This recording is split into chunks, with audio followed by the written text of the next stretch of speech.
Les amis, ravi de vous retrouver pour la paracha de la semaine. La paracha de la semaine, c'est la paracha de Bo. La paracha Bo, c'est celle qui va amener à la libération du peuple d'Israël d'Égypte par les 3 dernières plaies.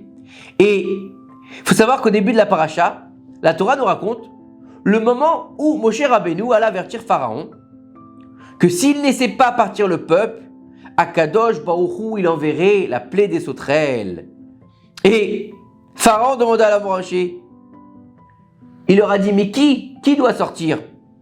Moshe lui répondit, nous irons jeunes, gens et vieillards, nous irons avec nos fils et nos filles, avec nos brebis et nos bœufs, car nous allons adorer Hachem.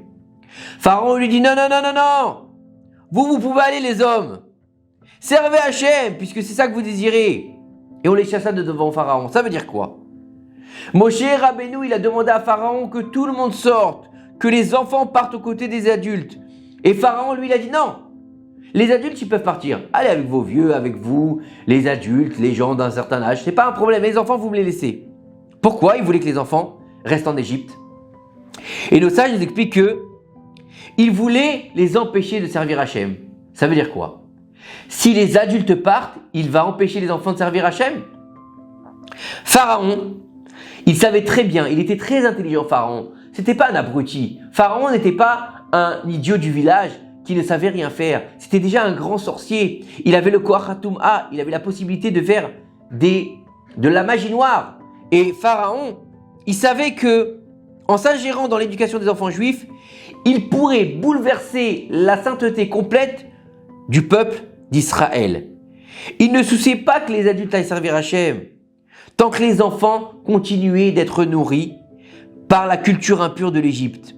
Et de ce fait, si les enfants ils vont être abreuvés au sein de l'Égypte, qui est un sein qui n'est pas propre, qui n'est pas saint, qui est impur, donc ils recevront en eux de l'impureté. Donc, ils ne pourront continuer le service divin des patriarches. Pharaon, il avait une stratégie de division et d'enfermement dans les clipantes. Il voulait séparer les parents vertueux des jeunes enfants afin de concrétiser l'anéantissement de la sainteté du peuple d'Israël. Selon les enseignements du Ari Akadosh, le Harizal, chaque maison du peuple juif correspond au tétragramme d'Hachem constitué de 4 lettres, le Yud Ke Vav Ke.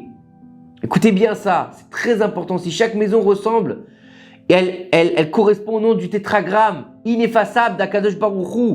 La première lettre, le Yud, il correspond au Père, se référant à la sphère céleste de la Chokhma. La Chokhma, c'est la sagesse. La deuxième lettre, le He, représente la mer, se référant à la sphère de la Bina, la compréhension.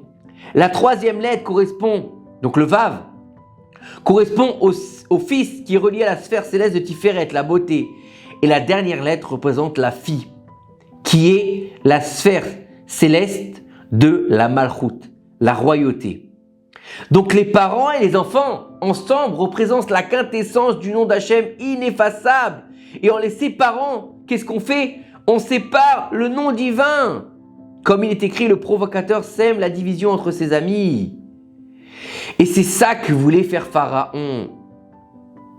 Il voulait séparer les enfants des parents. Qu'est-ce qu'il a dit, Pharaon? Cette fois, j'ai péché. Hachem est juste et moi et mon peuple, nous sommes des mécréants.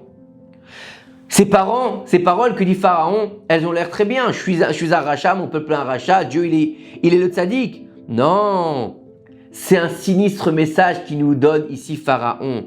Il nous dit, regardons en fait, il nous dit Hachem, Atzadik vani ve'ami areshaim. Les premières lettres forment le tétragramme perturbé.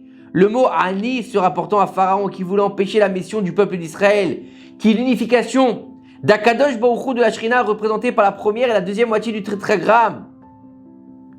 Parce qu'en fait, si on regarde, il y a marqué Hachem, Yud Ke Vav Ke, donc Yud, Hatzadik, He, Vav, Ve'ani, Ve'ami, donc il fait Yud, He, Vav, Vav, He. Donc il perturbe le nom divin en fait. Et il se met au milieu, Ve'ani, et moi. Il s'interfère dans le Yud Ke Vav Ke. Mais Moshe Rabbeinu n'était pas dupe. Il a compris. Et il lui a dit à Pharaon, il vaut mieux qu'on quitte pas l'Égypte plutôt qu'on se sépare de nos enfants. Pourquoi? Parce que les enfants, c'est l'avenir de la nation d'Israël. C'est par les enfants qu'on va pouvoir faire sortir le peuple d'Égypte. Pourquoi? Lorsque Dieu a voulu donner la Torah aux enfants d'Israël, qu'est-ce qu'il leur a dit? Il leur a dit amenez-moi des garants. Il leur a dit nos ancêtres seront des garants. Il a dit ils ont aussi besoin de garants. Ils ont dit nous serons alors les garants. Il a dit vous avez besoin de garants. Il a dit nos enfants seront nos garants. Il a dit ce sont des beaux garants et là je vous donnerai la Torah. Et on sait que la sortie d'Égypte a été faite pour que nous recevions la Torah. Et il faut savoir que il est inutile de servir Hachem Yitbarach sur nos enfants. Il est vital pour nous de tisser un lien indescriptible avec nos précieux enfants. Un père ne doit jamais aller à la synagogue ou un cours de Torah oublier ses enfants à la maison. Bien sûr, on ne parle pas d'enfants qui dérangent le déroulement de la communauté.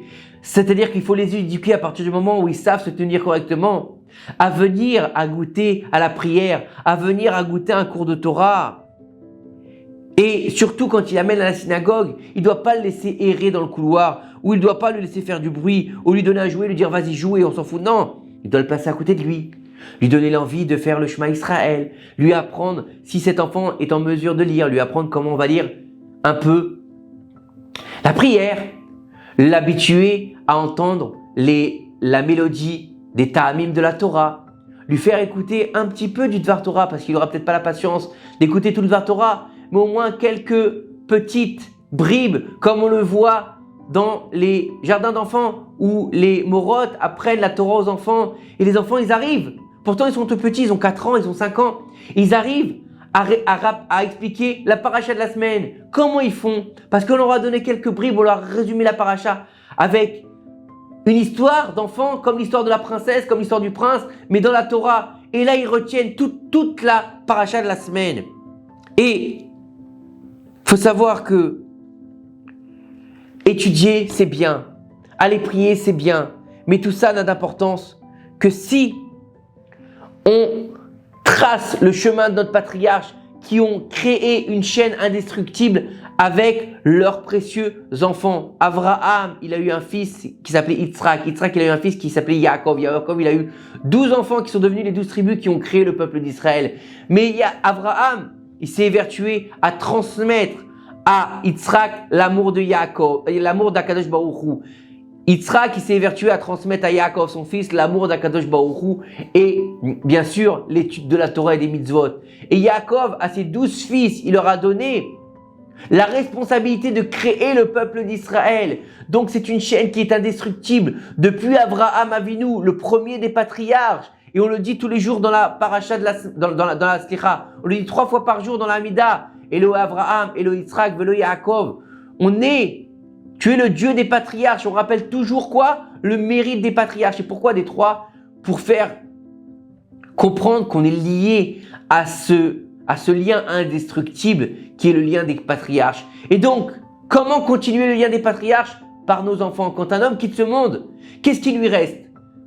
Son argent? Non, il ne le prend pas avec lui. Ses biens, il ne les prend pas avec lui. Même pas ses chaussettes. Qu'est-ce qui lui reste?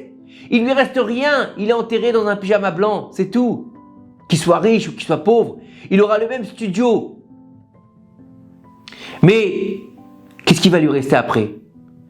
S'il a un enfant qui va dire le Kaddish pour lui, s'il a des enfants qui vont faire des mitzvot pour lui, à sa mémoire, ou acheter des livres, ou faire un Sefer Torah, là il aura le moyen de continuer à exister. Par contre, si après qu'il soit parti de ce monde, cet homme-là, ses enfants prennent son héritage, le dilapident, et s'en servent pour aller dans des boîtes de nuit ou bien aller s'acheter des babioles ou bien aller en vacances et brûler leur héritage, qu'est-ce qui va rester à cet homme? Il va rien lui rester. Il sera triste dans le monde de vérité parce qu'il n'aura pas laissé de beaux fruits pour pouvoir continuer le travail des patriarches. Alors que s'il a laissé des bons enfants, il a gagné une vie pour l'éternité. Et de là, on comprend que il est indissociable le service divin avec nos enfants. Bien sûr, chacun a le libre arbitre, mais donnons à nos enfants les fondamentaux.